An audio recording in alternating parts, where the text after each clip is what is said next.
Je m'appelle Björk Wang et je viens du Danemark. Ça s'est très bien passé. J'ai passé une année merveilleuse, je trouve. C'était trop bien. Du coup, je ne sais pas s'il y a des trucs marquants, peut-être plutôt juste l'expérience.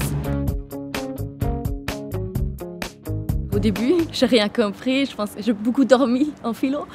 Mais après 3 mois, j'ai commencé à comprendre et je suis tombée dans une classe géniale et tout de suite je trouvais beaucoup d'amis. Donc nous, ça aussi, c'était génial. J'ai eu beaucoup de très bons profs en France, mais le truc est le prof, il parle pendant 2 heures et puis les élèves prennent des notes ou on dort. C'est un peu ça. Au Danemark, c'est beaucoup plus dynamique. Tu travailles dans des groupes, tu peux quitter la salle, tu peux aller dehors travailler au CD, aller sur Internet, utiliser ton ordinateur. Ici, tu restes sur place, tu prends tes notes ou pas. Et puis, c'est un peu ça. Donc, ça, c'était difficile aussi. Très bien. J'étais avec une Islandaise. Elle était dans ma classe aussi. Et les premiers jours, on était tellement perdus. Et puis, tout de suite, les Français sont venus et ils nous ont aidés. Et après quelques semaines, on était on était très proches. C'était pas très difficile, en fait, de m'intégrer dans ma classe et dans mon lycée. Ça c'était très bien, en fait. C'était dur. J'ai pas beaucoup dormi. Mais bon, j'ai bossé pendant 2 semaines et puis j'ai passé les épreuves. Et voilà, j'ai réussi, donc c'était bon. C'était difficile, mais c'était aussi...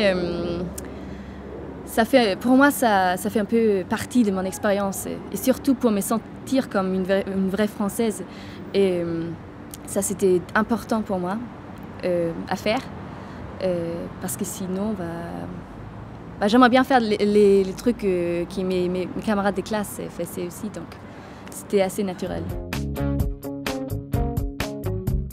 Ouais, déjà mes copines françaises sont en train de prévoir beaucoup de choses. Je dois aller à Grenoble, partager un appart avec Zoé ou aller, je sais pas, à Bordeaux.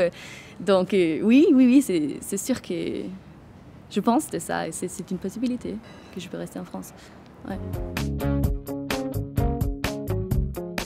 On a fait 3 week-ends d'AFS et chaque fois c'était super sympa. Puis on a fait une fête pour Noël aussi, mais c'était génial chaque fois.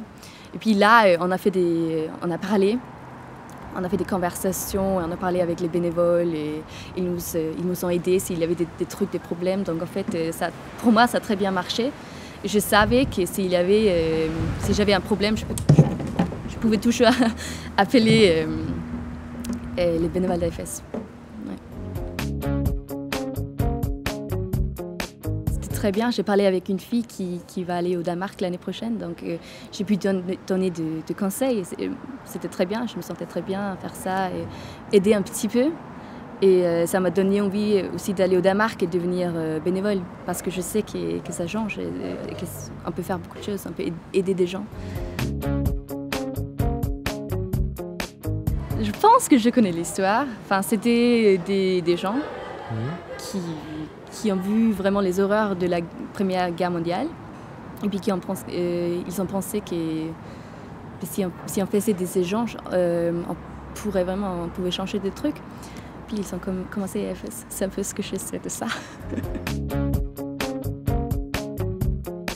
Mais justement, je pense que ça représente la possibilité de traverser des frontières et comprendre que même s'il y a des cultures différentes, des trucs comme ça, on est tous humains, quoi. Oh là, ça c'est très cliché. Mais c'est vrai, je pense que ça montre que je sais pas, ça crée des amitiés. Je sais pas comment m'exprimer. Non, je trouve que c'est génial comme truc et ça marche très bien.